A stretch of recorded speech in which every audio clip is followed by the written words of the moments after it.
یہ تم کیا کر رہے ہو؟ شایان شدید صدمے سے دوچار ہوا تھا۔ جوس پی رہا ہوں ڈیڈ۔ معصومیت کی انتہا تھی۔ یہ کون سا طریقہ ہے جوس پینے کا؟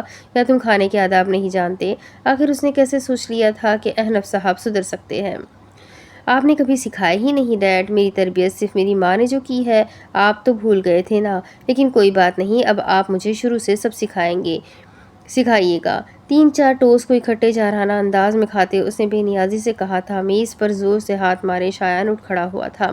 کیا ہوا ڈیڈ؟ احنف چہرے پر معصومیت سجائے اس کے پیچھے بھاگا تھا۔ یہ سب تمہیں انادل نے سکھایا ہے؟ اس نے کہا ہوگا کہ جا کر اپنے باپ کو ذلیل کرو۔ وہ چلتے چلتے لاؤنج تک آ چکا تھا۔ کاش کہ وہ مجھ سے یہ سب کہہ سکتی۔ وہ بے بسی سے ہنسا تھا۔ ویسے آپ کی دوسری بیوی نظر نہیں آ رہی، کہاں ہے وہ؟ احنف نے سارے گھر پر طائرانہ نظر گھمائی تھی۔ اپنی دوستوں کے ساتھ دوسرے شہر گئی ہوئی ہے۔ وہ تب کر گویا ہوا تھا۔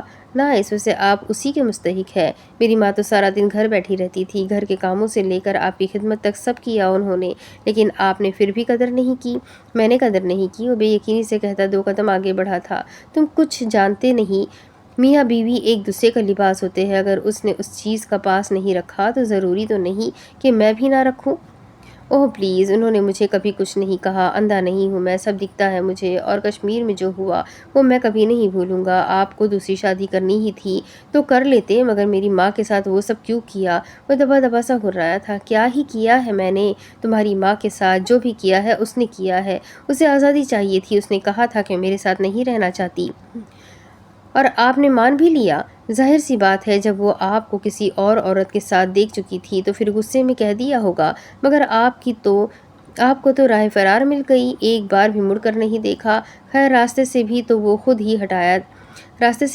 ہی ہٹایا تھا نا۔ احنف نے تنفر سے سر جھٹکا تھا۔ کیا بکواس کر رہے ہو؟ کہنا کیا چاہتے ہو؟ یہی کہ اس دوسری عورت کے چکر میں آپ نے مجھ سے میری ماں چھین لی۔ آپ نے کیوں کشمیر میں وہ ایکسیڈنٹ کروایا؟ بالآخر میں وہ چلایا تھا۔ سرخ آنکھیں اب گیلی ہونے لگی تھیں، ہونٹ پوری شدت سے پھڑپڑا رہے تھے۔ کیا بکواس کر رہے ہو؟ شایان تو حتے سے ہی اکھڑ گیا تھا۔ میری ماں وہاں سڑک پر پڑی تڑپتی رہی۔ میں نے کتنی آوازیں دی آپ کو، لیکن آپ نے نہیں سنا۔ کیا کہہ رہے ہو تم؟ انادل کا ایکسیڈنٹ؟ وہ ٹھیک تو ہے؟ کہاں ہے وہ؟ شایان کے اعصاب بالکل شل ہو گئے تھے۔ وہ جو اتنے سالوں سے خود کو یقین دلا رہا تھا کہ وہ انادل سے نفرت کرتا ہے، آج نہ جانے وہ نفرت کیسے محبت کی جگہ لے چکی تھی۔ اس کی آنکھوں میں تڑپ تھی۔ بس کر دے، بند کر دے اب یہ ڈرامہ۔ آپ نے کیا تھا سب کچھ، جان بوجھ کر کیا تھا۔ 1 منٹ، میں تو کشمیر گیا ہی نہیں، میں تو سالوں پہلے… وہ کہتے کہتے رکا تھا۔ اچانک آنکھوں کے سامنے اس دن کا منظر لہرایا تھا۔ بیچ سڑک پر وہ اور فاطمہ کھڑے بات کر رہے تھے۔ ہر طرف سناٹا اور دھند چھائی ہوئی تھی۔ مجھے لگتا ہے کہ یہ پروجیکٹ ہماری کمپنی کے لیے بہت فائدہ مند ہوگا۔ مجھے بھی ایسا ہی لگتا ہے، فاطمہ نے اس کی بات کی تائید کی تھی۔ مزید کچھ باتوں کے بعد شایان کو اچانک ہی کچھ محسوس ہوا تھا۔ اس نے فوراً پیچھے پلٹ کر دیکھا تھا۔ دھند کی وجہ سے کچھ بھی واضح نہ تھا۔ مجھے لگتا ہے جیسے کسی نے آواز دی۔ میں نے تو کوئی آواز نہیں سنی، تمہاری غلط فہمی ہے۔ ہاں شاید، شایان نے ہنس کر سر جھٹکا تھا۔ چلو پھر چلتے ہیں۔ اس کے کہنے پر فاطمہ نے گاڑی کا دروازہ کھولنے کے لیے ہاتھ آگے بڑھایا تھا۔ یہ کھل نہیں رہا۔ فاطمہ نے پریشانی سے اس کی جانب دیکھا تھا۔ 1 منٹ۔ شایان نے آگے بڑھ کر دروازہ زور سے کھولا تھا۔ شاید سردی کی وجہ سے جام ہو گیا ہوگا، فاطمہ نے اندر بیٹھتے ہوئے مسکرا کر کہا تھا۔ جواباً سر کو خم دیے وہ بھی مسکرا دیا تھا۔ انادل کہاں ہے؟ شایان نے ڈوبتے دل کے ساتھ احنف سے دریافت کیا تھا۔ کیا فرق پڑتا ہے؟ وہ عجیب طرز سے ہنسا تھا۔ ریحان مجھے بتاؤ کہ وہ کہاں ہے؟ وہ ضبط کے آخری دہانے پر تھا۔ وہ اتنے سال انگلینڈ رہا تھا اور ابھی 3 مہینے پہلے ہی پاکستان شفٹ ہوا تھا۔ میں تم سے کچھ پوچھ رہا ہوں، مجھے بتاؤ وہ کہاں ہے؟ میں ملنا چاہتا ہوں اس سے۔ اس کی آنکھوں میں اس قدر تڑپ دیکھ احنف محفوظ ہوا تھا۔ اس کا باپ اتنا بڑا اداکار ہوگا، یہ تو اس نے کبھی سوچا بھی نہیں تھا۔ بہت دیر کر دی آپ نے، بہت دیر۔ وہ نہیں ہے، وہ اب کہیں بھی نہیں ہے۔ وہ نفی میں سر ہلاتے وہاں سے پلٹ گیا تھا۔ وہ منجمد وجود کے ساتھ نہ جانے کتنی دیر وہیں اساتذہ رہا تھا۔ ہاتھ پیر بالکل ٹھنڈے پڑ چکے تھے، پلکیں جھپکنے سے انکاری تھی، آنکھوں میں رطوبت صاف جھلکنے لگی تھی۔ سینے میں دھڑکتا دل تو مانو رک ہی گیا تھا۔ دماغ احنف کے کہے الفاظ کو ڈیکوڈ کرنے کی سعی میں جٹ گیا تھا، مگر دل نے یہ ماننے سے صاف انکار کر دیا تھا۔ یہ جھوٹ تھا، ہاں جھوٹ تھا۔ اتنے سالوں سے اس کے سینے میں موجود دل تو دھڑک رہا تھا، تو پھر دھڑکن کیسے فنا ہو سکتی ہے؟ فاطمہ کے بار بار کالز اور بے حد اصرار پر آج افزا اس سے ملنے آئی تھی۔ دونوں کی ملاقات کیفے میں ہو رہی تھی۔ افزا کسی صورت اس کے گھر جانے پر آمادہ نہیں تھی۔ میں جانتی ہوں کہ میں نے تمہارے ساتھ غلط کیا، مجھے تم سے سچ نہیں چھپانا چاہیے تھا، فاطمہ نے سر جھکائے شرمندگی سے کہا تھا۔ وہ آج بھی ویسی ہی تھی، بولڈ، کانفیڈنٹ اور خوبصورت۔ میرے ماں باپ کون ہیں؟ بھرائی آواز کے ساتھ افزا نے بمشکل کہا تھا۔ اس کی آنکھیں سرخ اور مترنم تھیں، سارا وجود انگاروں پر لوٹ رہا تھا۔ جسے اس نے اپنا سب کچھ مانا تھا وہ تو اس کی کچھ لگتی ہی نہیں تھی۔ تم میری بہن کی بیٹی ہو، سالوں پہلے تمہارے والدین نے تمہیں مجھے سونپ دیا تھا۔ خشک لبوں پر زبان پھرتے اس نے اپنے ریشمی بال کان کے پیچھے اڑسے تھے۔ برانڈڈ کپڑے، جوتے، چشمہ اور جویلری، اس کی زندگی آج بھی ویسی ہی تھی۔ اس نے شاید کچھ کھویا ہی نہیں تھا۔ وہ آج اتنے بڑے بزنس مین کی بیوی تھی، آخر کیسے خوش نہ رہتی؟ کیوں؟ سرد اور خشک لہجے میں پوچھا گیا تھا۔ وہ تمہاری پرورش نہیں کر سکتے تھے، انہیں بیٹی نہیں چاہیے تھی۔ افزا کے آس پاس گویا کے دھماکے ہوئے تھے۔ وہ یک ٹک فاطمہ کو دیکھے ہی گئی تھی۔ دیکھو میری جان، تم نے اپنی ساری زندگی باہر گزاری ہے، اس لیے شاید تمہیں یہ سب عجیب لگے، مگر یہی حقیقت ہے۔ وہ بہت دقیانوسی قسم کے لوگ ہیں، پڑھے لکھے بھی نہیں ہیں اور بہت تنگ نظر اور مذہبی ہے۔ بیٹی کی پیدائش پر سر پکڑ کر بیٹھ گئے تھے۔ ان کا تو بس نہیں چل رہا تھا کہ تمہیں زندہ دفنا۔ وہ تیزی سے وہاں سے اٹھی تھی، اس کے کان اب مزید نہیں سن سکتے تھے۔ اپنا بیگ کندھے پر ڈالے وہ پھرتی سے وہاں سے پلٹی تھی۔ آنکھوں میں اب محض غیظ و غضب تھا، ہر چیز کو آگ لگا دینے والا غضب۔ اب اس کی آگے کی کہانی میں آپ کو اگلی ویڈیو میں سناؤں گی کہ آگے کیا کرے گی فاطمہ کو کیسے فاطمہ نے یہ جو بولا ہے اس لیے افزا کیا کرے گی، اسے کیسے حقیقت پتہ چلے گی۔ یہ سب کچھ جاننے کے لیے میرے ساتھ بنے رہیں۔ ویڈیو کو لائک کریں، چینل کو سبسکرائب کریں، بیل آئیکن کو ضرور دبائیں۔ ناول کیسا لگ رہا ہے کمنٹ کر کے ضرور بتائیں اور اپنے کانٹیکٹ میں شیئر ضرور کریں۔ تو چلیے ملتے ہیں اگلی ویڈیو میں، تب تک کے لیے اپنا خوب سارا خیال رکھیں، مجھے بھی دعاؤں میں یاد رکھیں۔ اللہ حافظ۔